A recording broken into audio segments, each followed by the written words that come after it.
Yes, so how I built my following was there was no Facebook groups in this country, so to be in a Facebook group you had to be in one in America or Canada. So I joined them groups and I took some earache off them, you know, but I slowly built up a bit of respect for them. But they've never seen roofing like we do, and they've never seen autos old. They've never seen a roof made from 3x2 timber, and we find it all the time. Still perfect. And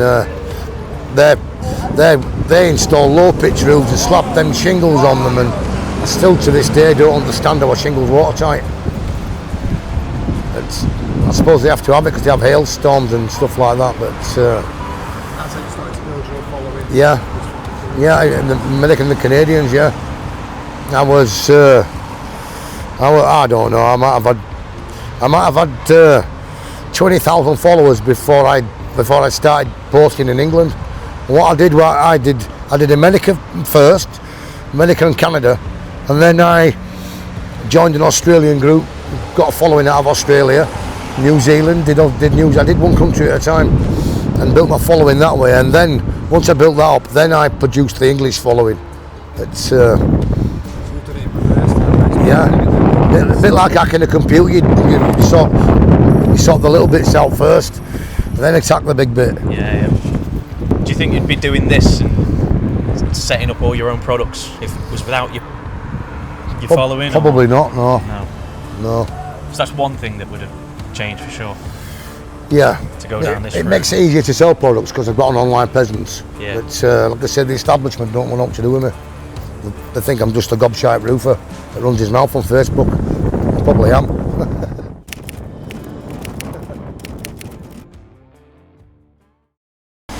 Okay, so lava 20 polyurethane.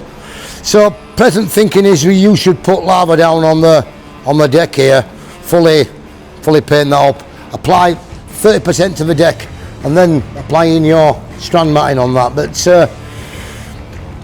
the system we've developed, you get your lava on there, you push it around with your roller. Ideally your roller should be not rolling. Just use your roller to squeegee there, and nice even coat.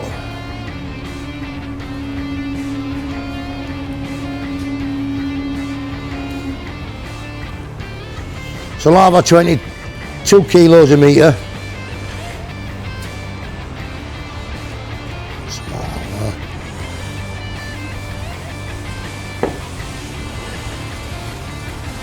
So without the spike roller, lava 20 can be a bit tricky to get flat.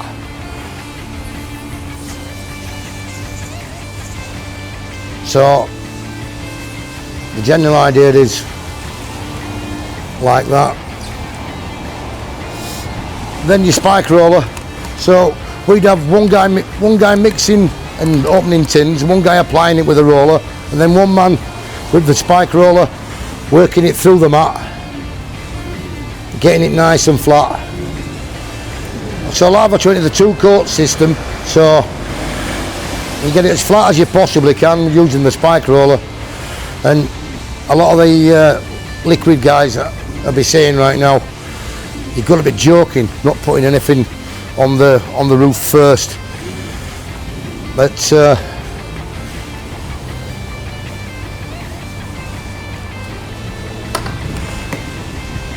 I'll just get it flattened out, and then I'll prove to you that it's actually stuck to the deck.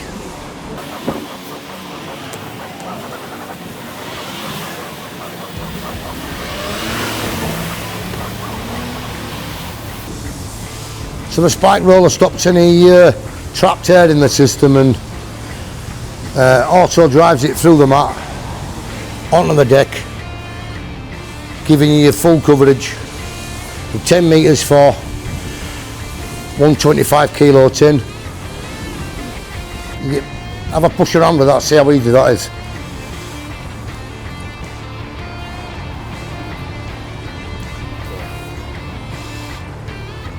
No more having to sweat.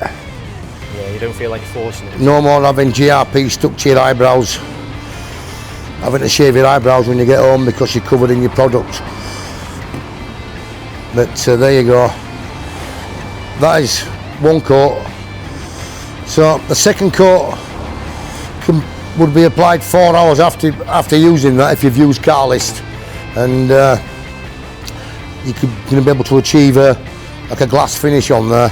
But obviously that is just the one layer, and it is most definitely stuck to the roof. Most definitely. I mean, a full bond. And I get to say it again now, don't I? Absolutely fantasticness. But that will go for 25 square metres. It covers so good you won't believe it. Also can be used as timber treatment. So lava vertical for upstands, lava detail for round, like the RSJ or a pipe or a leg, or in a corner, because corner can take hours to work. Yeah. You know what I mean? And what would you recommend PPE wise with it? PPE, Any specific PPE? most definitely the gloves, which I always forget, and I suppose safety goggles as well. We do sell a cleaner for it, and it will get it off your hands, but you're probably better off not using it on your hands. It's xylene. I wouldn't have thought you'd live long putting that on your skin forever. But if you spill it on your customers' windows and anything like that, because it happens, doesn't it? It gets it off concrete, just dissolves it, and you just dab it up with a bit of tissue. Yeah, they tend to get a bit crusty, yeah. It's been used in roofing for years. Right, okay. But it's not really been Mass marketed or? Well, the JRP thing sort of took over. Right, okay. And the polyurethane sort of took a back step, but polyurethane's much easier to use than JRP. It's been used in building for a long time. They've used it in mining for a long time to stop flooding. Yeah. They just pump it into a hole, it'll go off underneath water. It's been used in flooring for longer than I am old. You know, hospital floors, stuff like that. Yeah, you know, and it's used on car park roofs. Okay, you need to put a few extra layers on, but you can actually drive on Lava 20. Right. Why do you think GRP took over? If this is a superior product as it should be? Marketing, all down to marketing. Yeah. It was just a thing, and we were just flooded with GRP, and we've gone a bit GRP. I mean, even the new flex systems, they're making you believe that that's a one-coat system, and it's not. Yeah. It's not. You have to put your wash coat over the top of that before you top coat it. So that is not a one-coat system if it needs 2 coats. Yeah. And they're selling it as a one-coat system. It's rubbish. Yeah. At least I'm stood here telling you the truth. This is a 2-coat system. As you can see, that there is waterproof. Yeah. 1 coat is waterproof, but it is a 2-coat system. Well, like everything else, you can't stop it being misused. Yeah. I mean, you could pour that on a slate roof, and it would. You're probably better off using vertical, but it would most definitely work. And it's breathable. I'm sure we'll probably see it being used for that at some point. I've seen a full house roof painted in it. A full house roof, full house roof, dormer cheeks, and the top.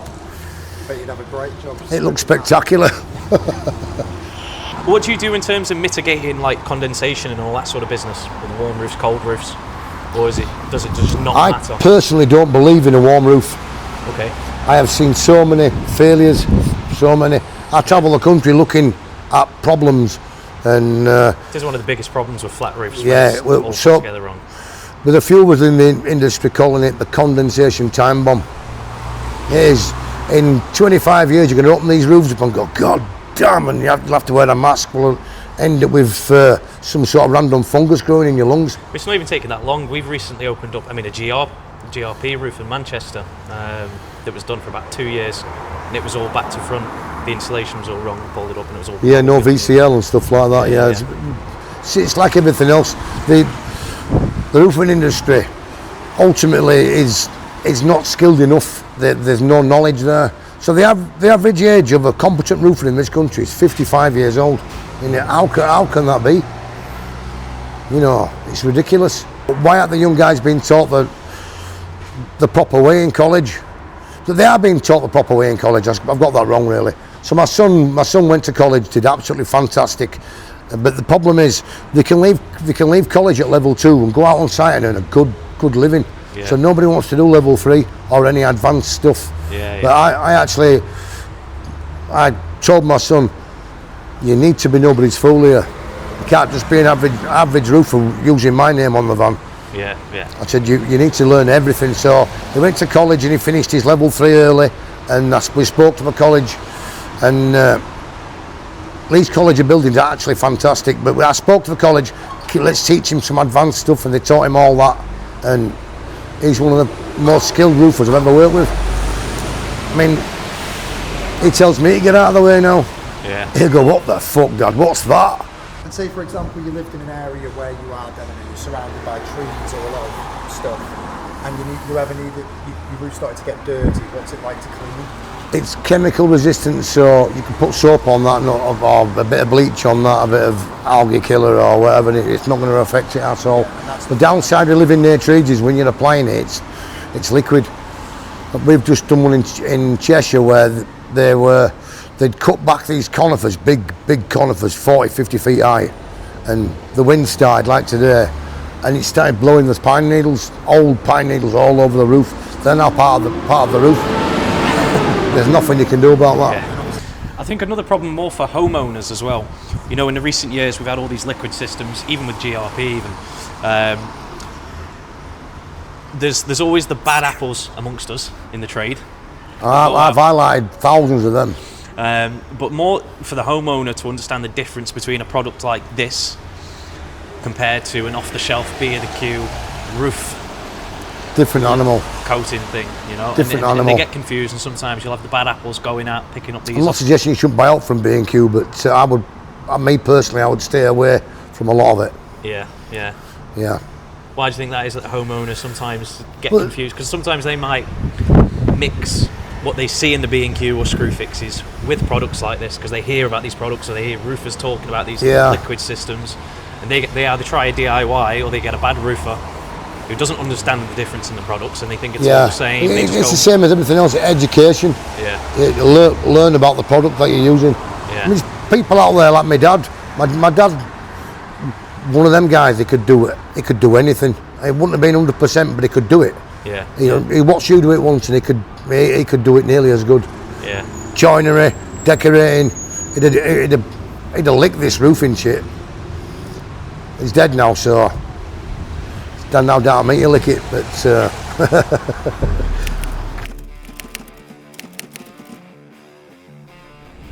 That feels just as good as the 175 that we typically install as well. So, membrane, they're allowed to have a discrepancy. So the 175 is allowed to weigh a lot less than 175. Okay. But you've probably never weighed a roll. So this one here is actually a 160, but we've downgraded it. So there's nobody going to say, oh, it weighs a little bit less than 160, because the establishment are out to get me. Okay. So you don't want to leave. You don't want to. So they can kiss my ass. They can weigh that. It weighs more than it says. Ultimately, we're led to believe that the weight of it is its quality, and it's not. Right. So, quite obviously, the weight of the membrane is the stuff that is put into it. Yeah. The heavier that is, the more that membrane's going to weigh. Right. But doesn't necessarily mean it's the best on the market. Right. You put a 230 gram on, and it might not be as good as that. Okay. I'm not saying that some of them are, but the industry as a whole are actually having our pants down. Do you know I can buy a roll of membrane for £26? Right. Okay. And I'm not, so they don't put it in an email or a text message. They come to me, take me for a McDonald's, and they go, Geoff, you can't sell that for any less than 70 quid. Right. That's fucking criminal. Yeah. Criminal. Yeah. Whatever what they do, they don't put it in writing. And even down to the fact that I've got products that we could bring to market. We've even offered them to some of the big manufacturers, and they didn't buy it off me, because the establishment are going to say, if you buy out of him, we'll stop buying in our shops. They're going to lose tens of millions of pounds, because they're actually scared of what I'm about to do with the roofing industry, and they don't like that matches they up don't your like ethos it. Of putting taters on the table Yeah. for traders, is it? So you're trying to keep I've done costs- roofing for 43 years, and I've had my pants pulled down many times. I've gone without food to make sure I had materials in the morning so I can continue working, and it's absolutely disgraceful, the state of the industry right now. It's a criminal enterprise. So a roll of this goes for... From £35. Okay. That's not bad at all for the quality of that. I mean, Feel it, can't you, when it's, on the back of it as well, yeah. yeah, it don't pull apart. It don't, you know, and Have you done the tear test? I stood on it. Okay. And we've had to put a disclaimer on Facebook that this is not a safety device. I want to know why membrane isn't a safety device. Sure. It should hold a man's weight. Sure. We do one of the most dangerous jobs in the building industry, and that should hold a man's weight. It should. They're on about RDATs and IVs. Make membrane that holds a man's weight. You ever had any incidents of men going through the fell, have you? I've gone through many times. Yeah. Yeah, you don't know which way around you are when it happens. You spread out, don't you, and hope for the best. And then for a split second, you don't know whether you're up, whether you're down, whether you're safe, whether you're cut. And that happens far too much. A guy here this morning, his guys have membraned over the top of the skylight, and his guy stood on it, and it's straight through the skylight for 50 feet. But if the industry had produced a membrane that is also a safety device, that shit won't happen. You know, men's careers ended just because of a skylight. So realistically, it can be done without putting a premium on price either. Of course it Really, can, yeah. I mean, I've actually been to a factory that makes membrane. It's pretty spectacular watching like 10 miles of membrane coming off in one roll. It's not Scotland, is it? Yeah, Scotland. Yeah. Yeah. We know the one, don't we? Is that where you guys have had these manufactured? No. No, they won't deal with me. No. Okay. I've actually got his personal number and that, and the guy talks to me when he feels like it, when he wants something from me. Right, yeah. But I'd keep asking him to produce me a membrane. I get a blank. That's what I'm getting from the entire industry. So I'm having to leave the country. I've been travelling around Europe trying to test products, get it on my site, test it, make sure it is actually fit for purpose. But like I said, the English people won't deal with me at all. Right. So they're forcing me to bring products into this country, which I'd rather buy British. But unfortunately, I'm having to go around Europe buying different parts of my product because the English won't sell me it. Or they will sell me it, but at an exorbitant price. Right, yeah. Where I cannot be competitive at all. And my whole thing is that I'm wanting to bring standards back to roofing and for a fair man's price. Yeah. Ultimately, we have to pay through the nose for it, so the customer gets charged through the nose for it, and it's all wrong. So do you think that's what it is? Do you think? I think they're worried about I personally think, and I know that they are controlling the price in the industry. Mm-hmm. It's. Do you think that's what they're worried about more, not necessarily the quality per se, or is it a bit of both quality? Well, I actually I copped for one of the managing directors at I'm not mention the company, but I said, "Hey mate, what is the crack? What's the crack?" And he said, "It's nothing against you.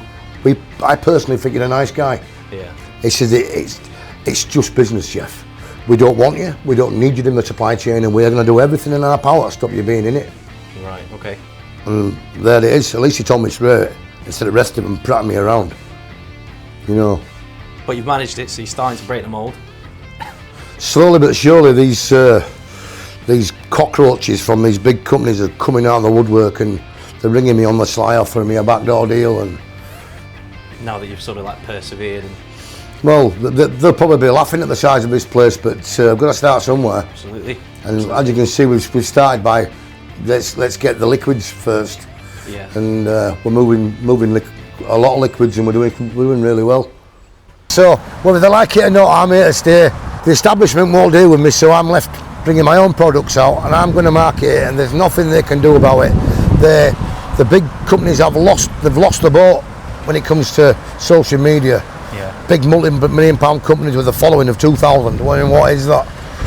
Unfortunately, advertising products and selling products is left to people like me these days, and the general public like that. A real guy doing a real job with real products, that's what they want to see, not just selling them whatever they're selling today. And you can go in these merchants and the product changes from day to day. They don't sell the same membrane again. They'll buy it cheap, sell it out at an exorbitant price. At least I'm selling the same product constantly. Yeah. And I'm going to build it up. Like I say, our plans are to take over this entire place. We're going to have tile in one bay, slate in the next bay, timber in the next bay. We're hoping to take over the building next door. Yeah. We're on about building a training centre. That's why work's stopped up there at the minute, because we need funding. And we're going to knock a hole in that wall there, so we've got access to the upstairs of that building there. Let's start small, finish big.